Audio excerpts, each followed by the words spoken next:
हम देख रहे हैं मियामो। एक समुंदर में खूबसूरत जलपरियां रहती थीं, जिनमें 6 बहनें थीं और उनमें 5 जलपरियां बहुत खुश रहती थीं। लेकिन सबसे छोटी जलपरी को समुंदर में रहना बिल्कुल पसंद ना था। वो समुंदर से बाहर निकलकर जमीन पर जाना चाहती थी। जब कभी वो समुंदर की सतह पर आकर नीले आसमान और उड़ते हुए परिंदों को देखती, तो वो सोचती, समुंदर से बाहर की दुनिया कितनी खूबसूरत है। एक रोज नन्ही जलपरी बहनों को बताए बगैर समंदर की सतह से बाहर आ गई और साहिल की जानिब जाने लगी। अभी वो साहिल से दूर ही थी कि उसे एक डूबती हुई कश्ती नजर आई, जिसमें मौजूद एक नौजवान मदद के लिए आवाज दे रहा था। नन्ही जलपरी उसकी तरफ चली गई और उसे समंदर के साहिल पर ले आई। साहिल पर पहुंचकर वो नौजवान बेहोश हो चुका था, तो नन्ही जलपरी ने उसे एक चट्टान का सहारा दिया। फिर वो वापस समुंदर में चली गई।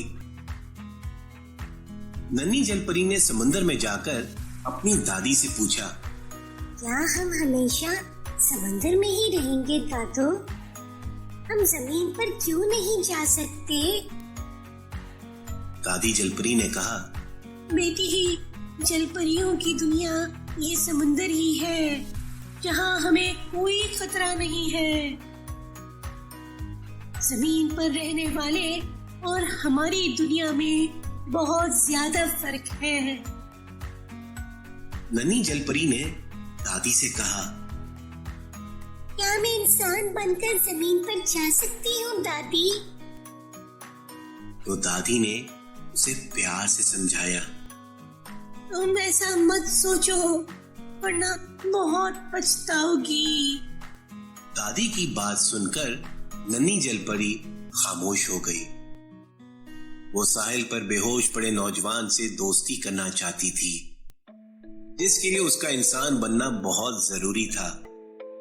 आखिरकार वो समंदर की जादूगरनी के पास चली गई और उससे कहा, आप मुझे इंसान बना दें ताकि मैं जमीन पर आसानी से चल फिर सकूं।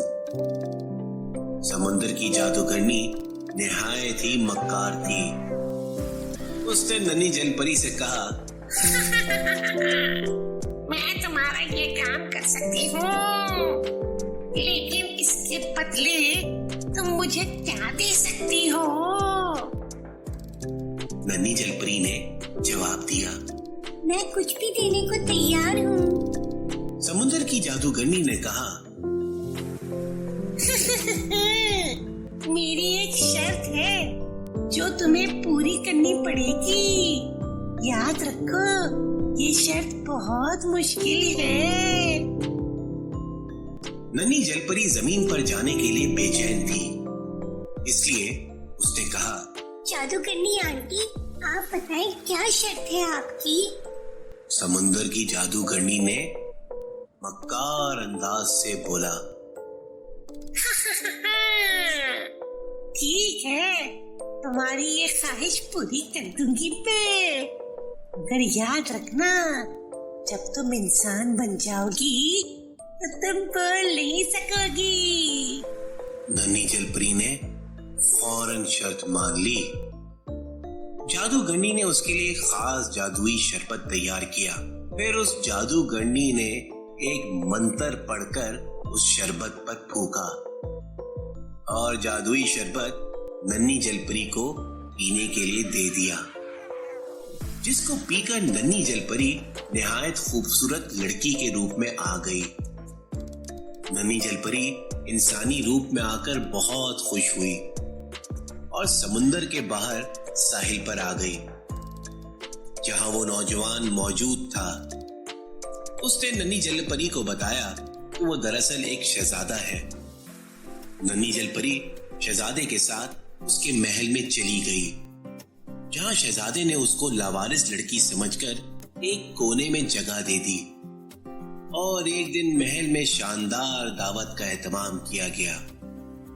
शहजादे ने नन्ही जलपरी को भी दावत में आने का कहा। जब नन्ही जलपरी दावत में आई तो शहजादे ने सब मेहमानों से उसका तारुफ करवाया और उस मौके पर शहजादे के वालिद ने उसकी शादी हमसाया मुल्क की शहजादी से तय कर दी। उस दावत का एहतमाम भी इसी सिलसिले में किया गया था। नन्ही जलपरी शहजादे की किसी और के साथ शादी तय पाने पर बहुत अफसरदा हुई और भागकर समुंदर के किनारे पर आ गई। अब वो जमीन पर नहीं रहना चाहती थी। इतने में उसे समंदर में अपनी 2 बहनें तैरती हुई नजर आईं, जिनको उसने इशारे से अपने पास बुलाया और दोबारा जलपरी बनने की ख्वाहिश का इजहार किया।